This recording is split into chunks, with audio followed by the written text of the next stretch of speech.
Graça e paz. Hoje a gente vai estar respondendo mais uma pergunta aí que me fizeram. Desta vez a pergunta é: a gente pode julgar? O crente pode julgar?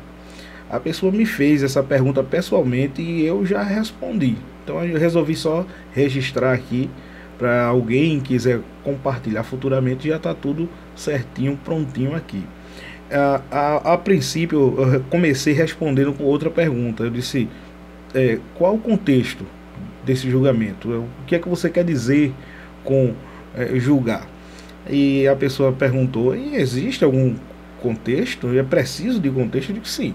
Então aqui, agora nesse vídeo, a gente vai falar de pelo menos 3 vezes que a gente encontra o julgamento, nessa questão do julgar, no Novo Testamento. Né? Então, para começar, a gente vai estar analisando aqui Mateus capítulo 7, versículo 1, onde diz, é um versículo bem conhecido hoje em dia, que diz algo que está aí na mídia, que muita gente não crente, descrente, vem dizendo, que diz assim, Mateus 7, versículo 1, começa assim: não julgueis, para que não sejais julgados. Mateus 7, versículo 1. Aqui essas palavras foram ditas pelo próprio Cristo. O que era que Cristo estava querendo dizer? Ele estava querendo dizer que a gente não deve ser soberbo, que a gente não deve se colocar num lugar de juiz, ou acima dos demais, ou superior aos demais, e querer assim julgá-los pelos seus pecados, porque nós somos também pecadores.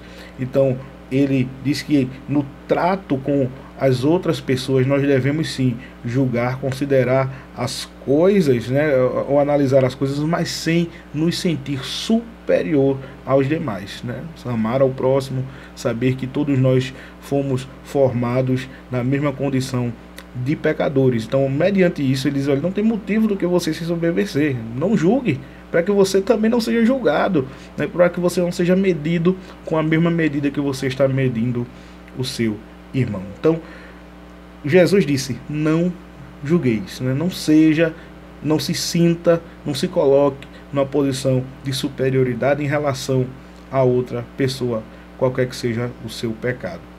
A segunda vez que a gente vai encontrar essa menção do julgar vai ser na primeira carta de Paulo aos Coríntios, o capítulo de número 6, né, a partir do verso 1 em diante. É preciso aqui que a gente entenda qual era a situação, o que era que acontecia ali, que faz com que Paulo escreva a carta, né, não só a carta, como particularmente esse trecho aqui.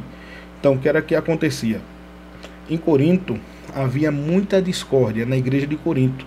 Os irmãos, apesar de terem os dons espirituais, se vangloriarem por causa dos dons que tinham, eles eram muito carnais, havia muitas divisões, muitas contendas, e isso fazia com que eles levassem os próprios irmãos em Cristo aos tribunais. Então Paulo escreve, né, repreendendo-os e dizendo que eles poderiam resolver essas causas no meio deles mesmos. Vamos ver. Primeira carta de Paulo aos Coríntios, capítulo número 6, diz assim, versículo 1 em diante: aventura-se algum de vós, tendo questão contra o outro, a submetê-lo a juízo perante injustos e não perante os santos? Ou não sabeis que os santos hão de julgar o mundo? Ora, se o mundo deverá ser julgado por vós, sois acaso indigno de julgar as coisas mínimas? Paulo aqui ele fala de uma situação do porvir, né? Ele usa essa coisa de que nós iremos, a igreja um dia irá julgar até os anjos, né? Que são aí criaturas mais elevadas, mas aqueles que decaíram serão julgados, né?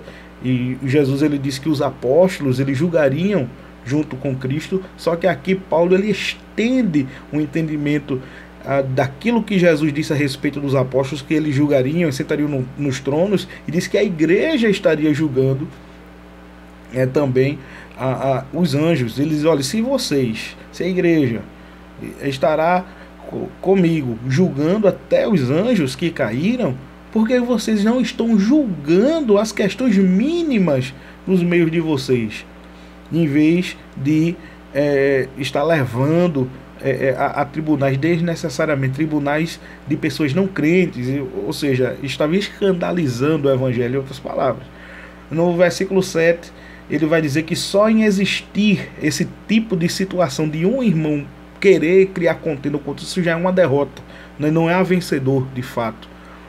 Mas ele diz, olha, não há sábios entre vós, né? Se houver sábio, então pega uma pessoa sábia e seja mediadora, né? Não está dizendo aqui que um julgamento da igreja é superior à lei humana ou às leis do país, mas está dizendo que em questões mínimas a igreja ela pode ser mediadora para evitar que isso seja levado a tribunais de pessoas não crentes.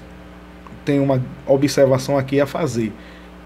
Se alguém cometer algum crime, se alguém crente dentro da comunidade cristã, se cometer algum crime, esse crime tem que ser relatado às autoridades. A igreja não pode acobertar crime, né? Assassinato, abuso psicológico, abuso sexual, não pode ser acobertado. A igreja tem que levar isso realmente aí aqueles que julgam, né, a lei civil, o magistrado civil, para estar aí tomando as devidas providências de processos e prisões e tal. Mas aqui está falando de mediação de coisas mínimas, coisas pequenas, no qual a igreja ela pode ser esse vínculo auxiliador que está aí para que os irmãos, existem irmãos sábios na igreja que podem aconselhar, que podem ajudar e resolver essas questões, ao invés de estar aí colocando tudo nas mãos de pessoas descrentes. Então, em Mateus 1 coloca o não julgueis, né, de você não ser superior a pessoa por causa do pecado, do erro, né, colocar num pedestal e dizer você é um pecador, você é isso, você é aquilo. Agora a gente viu em 1 Coríntios capítulo 6 que nós devemos julgar, ou podemos julgar coisas mínimas, ser mediadores, ser auxiliadores, né, ser pacificadores de pequenas questões que surgem entre os irmãos da igreja.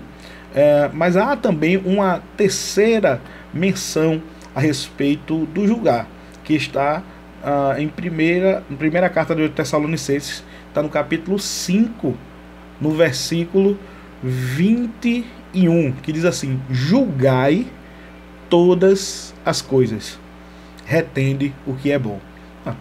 Primeiro, se você for pegar somente ao pé da letra, você vai se complicar sem entender os contextos. Por isso que eu perguntei àquele irmão, qual é o contexto? Qual é o contexto da coisa? Então aqui eu estou explicando um pouco melhor, né, mais detalhado. O primeiro contexto era um contexto de pecado realmente, né, mas falando da questão da soberba, não julgar por causa da soberba. Agora falou julgar coisas mínimas, né, dentro da comunidade cristã. E agora esse não julgar está falando de quê?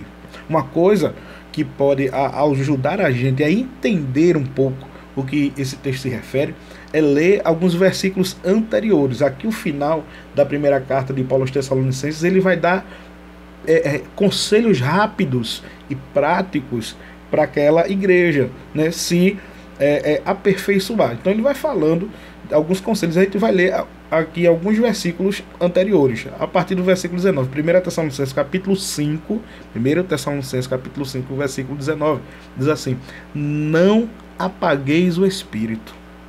Versículo 20, não desprezeis as profecias. Versículo 21, julgai todas as coisas, retende o que é bom. Paulo provavelmente está falando aqui das manifestações espirituais por meio de revelações da parte do Espírito Santo. Então aqui está falando de profecias. Ele diz assim: não apagueis o Espírito, né? Não tente evitar que o Espírito opere na igreja. Aí ele fala: não desprezeis as profecias. Então alguns vão interpretar, vão entender que aqui está falando das profecias bíblicas do Antigo Testamento. Outros já vão entender que está falando de novas revelações, novas profecias, como a gente vê a abundância disso na igreja primitiva. No versículo 21, se a gente entender que esses versículos eles estão interligados, né? Então aqui ele está dizendo que nós devemos julgar todas as coisas. Ele está falando de julgar justamente as manifestações, as profecias, aquilo que nos é dito sendo taxado como de Deus. A gente deve observar, julgar, né? Existe já a tradução, a Nova Almeida atualizada, ela vai traduzir como examinar todas as coisas, olhar, né? Está observando se algo é de Deus ou não, se procede da parte do Senhor ou não, ou se há alguma incongruência aí com a revelação divina. Meus irmãos, com alegria que a gente pode falar dessas coisas, a gente pode estar tendo, né, graças ao Senhor, esse entendimento a respeito das coisas de Deus, para que a gente não se embarace, né? Então, a gente viu aí exemplos, né, de 3 menções a respeito de julgamento no Novo Testamento. Que Deus abençoe, que possa ter sido proveitoso para você e para a sua vida. Amém? Abraço.